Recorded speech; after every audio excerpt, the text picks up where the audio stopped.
Computers are mathematical machines. They work with numbers, not words. If you feed a machine learning model the sentence, "The cat sat on the mat," it has no idea what to do with it. But give it a vector of numbers like 0, 1, 0, 2, 0, 1, and suddenly it can compute, compare, and learn. The fundamental challenge of NLP is this: how do we convert text into numbers while preserving meaning? Today, we'll explore the classical approaches that started it all, bag of words and TF-IDF. Machine learning algorithms require numerical input. You can't multiply cat by dog or calculate the distance between happy and sad. At least not without converting them to numbers first. This is the representation problem. We need a systematic way to transform variable-length text into fixed-length numerical vectors. These vectors must capture meaningful information about the text: what words appear, how important they are, and ideally, something about their meaning. The earliest and most intuitive solutions are count-based methods, bag of words and TF-IDF. They're simple, interpretable, and surprisingly powerful for many tasks. Bag of words is beautifully simple. Imagine literally throwing all the words from a document into a bag.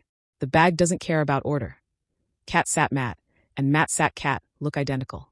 All we track is which words appear and how many times. Here's how it works.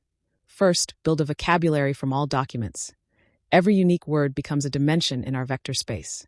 Second, for each document, count how many times each vocabulary word appears. If love appears twice, put a 2 in that dimension. If elephant never appears, put a 0. The result? Every document becomes a vector of word counts. These vectors are sparse, mostly zeros, because most documents only use a small fraction of the total vocabulary. But now we can compute. We can measure similarity by counting shared words, cluster similar documents together, or feed these vectors to a machine learning classifier. But bag of words has serious limitations. First, word order is completely lost. Dog bites man, and man bites dog produce identical vectors, even though the meanings are opposite. Second, all words are treated equally. Common words like the and a get the same weight as rare, meaningful words. A document might have the 50 times and quantum once, but BoW can't tell which is more informative. Third, there's no semantic understanding. BoW treats car and automobile as completely unrelated words, even though humans know they mean the same thing.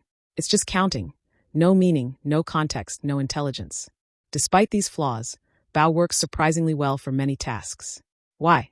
Because word presence is often a strong signal. Spam emails contain free and money frequently. News articles about sports mention game and score. For simple classification, counting is enough. TF-IDF solves the frequency problem with smart weighting. Instead of just counting words, we weight them by importance. TF-IDF stands for term frequency times inverse document frequency. Let's break it down. Term frequency is simple. How often does this word appear in this document?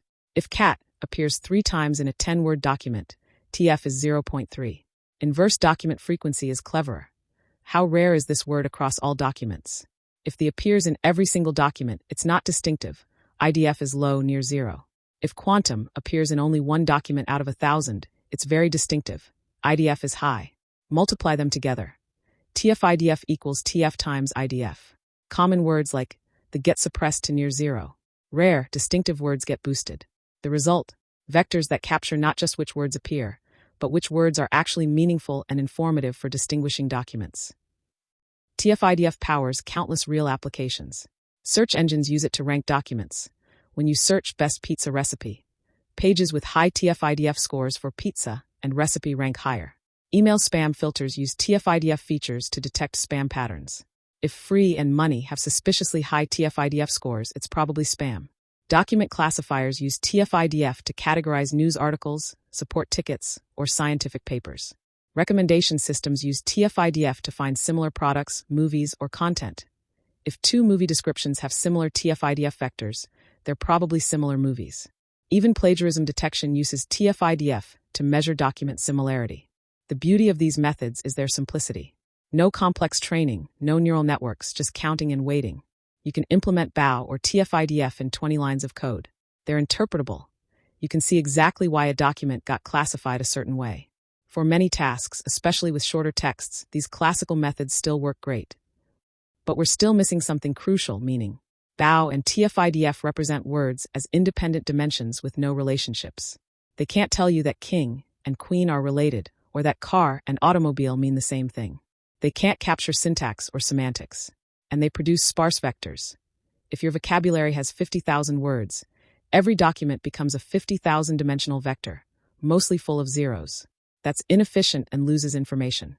The next evolution in NLP came from dense embeddings, word 2 vec and glove, which represent words as dense, low-dimensional vectors that actually capture semantic relationships.